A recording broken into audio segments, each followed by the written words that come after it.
Life is short, art long. These words were written by the great Geoffrey Chaucer in the late 14th century. Chaucer lived through humanity's most infamous pandemic. The experience shaped his time, his culture, and his work. Like other artists from history, his literature survived the challenges of the time, and this idea from centuries ago remains with us today. When Chaucer said, "Art is long," translating an ancient Latin saying, he meant two things probably. First, that it takes a long time to get good at a craft or skill. Secondly, the saying implies that art itself is enduring. Believe it or not, as a CMU student today, you are part of that continuum of knowledge in both ways. As a student, you're with us to hone your skills in critical thinking, communication, and your content area, of course. That's the first meaning of Chaucer's quote. But you're also engaged right now in that struggle to think about what it means to be human, which is that more enduring notion of art.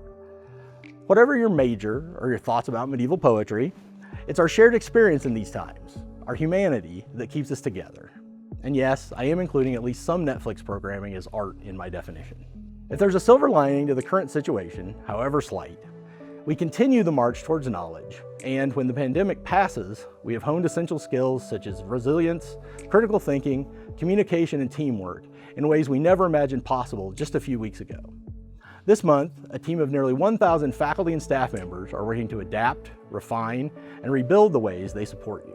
Professors are identifying learning solutions that are appropriate to their class and altering instruction styles and grading in ways that reflect what is right for their own students.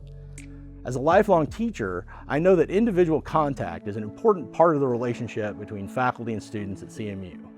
Know that each of our professors will work to maintain regular personal contact with you in a host of new ways, including virtual office hours.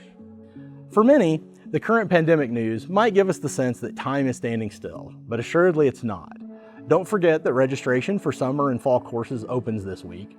Please reach out to your faculty advisor or to Iris for help in that process. My friends in Academic Support Services are here to help you, and they have converted their operations to serve you online.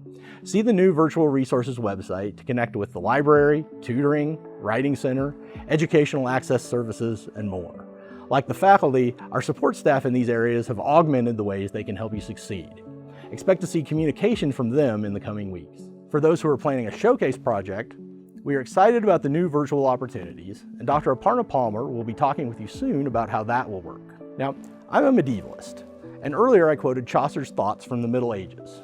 Higher education, as we know it, in fact, has its roots in the Middle Ages. Those funny graduation robes? Medieval.